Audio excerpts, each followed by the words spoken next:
নমস্কার, আমি Ritam. Future of প্ল্যান্টসে তোমাদের সকলকে স্বাগত জানাই। তো আজকে আমি একটা দুর্দান্ত গাছ নিয়ে আলোচনা করব, যার নাম হচ্ছে ডেনড্রোবিয়াম ডেন্সিফ্লোরাম।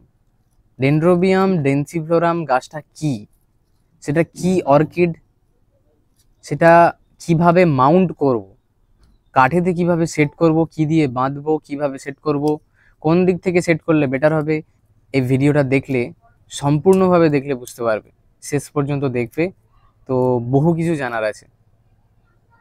তো শুরু করি। আমি দেখাই প্রথমে গাছটা। এটার নাম ডেনড্রোবিয়াম ডেন্সিফ্লোরাম।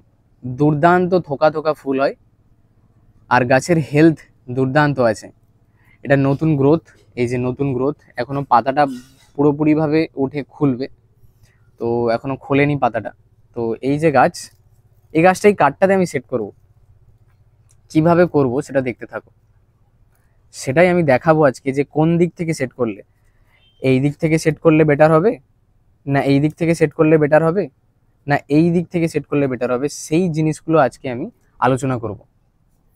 তো এইখানের মধ্যে আমি যতটা দেখতে পাচ্ছি, গাছ আর কাঠ অনুপাতে আর নতুন গ্রোথ অনুপাতে, এটা যদি আমি এইভাবে রাখি তাহলে বেটার হবে। কেন বেটার হবে? কারণ সব থেকে আগে মাথায় রাখতে হবে যে আমার নতুন গ্রোথটা পেছনে আছে। নতুন গ্রোথে কি লাগে? নতুন যেহেতু গাছ বেরোচ্ছে, ছাওয়া বা ঠান্ডা জায়গা খুঁজবে, রুটসগুলো হালকা স্যাঁতস্যাঁতে জায়গা খুঁজবে, যেটা আমি সেই জন্য এই গাছটাকে, এটা যেহেতু নতুন রুটস বেরোচ্ছে প্লাস নতুন গ্রোথ, সেটাকে আমি পেছনে রাখলাম যাতে একটু দেরিতে ড্রাই হয়ে যায়। তো সামনের পোর্শনটা আমি এটা রেখেছি, আর পেছনের পোর্শনটা আমি পেছনে এই গাছটা রেখেছি, নতুন এই যে নতুন কেনটা বেরিয়েছে সেটা রেখেছি। ব্যাস, একদম সিম্পল। শুধু ছোটোখাটো কিছু পয়েন্ট মাথায় রেখে কাজ করতে হবে, বেশি কিছু নয়, এত কঠিন জিনিস নয়। স্পিসিস অর্কিড খুব সহজ জিনিস, তোমরা দেখতে থাকো, বুঝতে পেরে যাবে। তো এইরকম ভাবেই আমি সেট করব। তো দেখো আমি কিভাবে বাঁধি।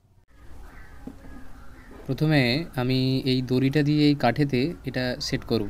ভালো করে বাঁধতে হবে, গাছটা যেন না নড়ে। যখন জল দেব বা জল স্প্রে করব তখনও যেন না নড়ে, সেটা মাথায় রেখে বাঁধতে হবে। আমি টাওয়ারের সুতো দিয়েই বাঁধছি, এটা অনেকে অনেক রকম ভাবে চেনে। আমি টাওয়ারের সুতো দিয়েই বাঁধছি এখন। সুতলি দিয়ে বাঁধছি না, তার কারণ আছে। আমি যে পাটের দড়ি দেখিয়েছিলাম, সেই পাটের দড়িতে কি হয় না, বর্ষাকালে ফাঙ্গাস লেগে যাওয়ার সম্ভাবনা থাকে, শুধু বর্ষাকালটার জন্য। এমনিতে টানা বৃষ্টি চলছে, তো টানা যখন নিম্নচাপের কারণে এখন তো বৃষ্টি প্রচুর, সেই জন্যই আমি এই সুতোটা ইউজ করছি। তারপরে এই যে তার, এই তারটা তো অনেকেই চেনে। রোদ জল বৃষ্টি খেয়েও কিচ্ছু হয় না কখনোই, জং তো কখনোই ধরবে না। তো এই যে রেডি।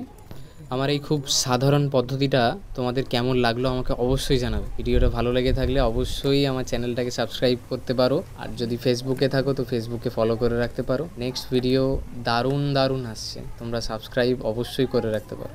এখন ঝোলানোর জন্য একদম রেডি।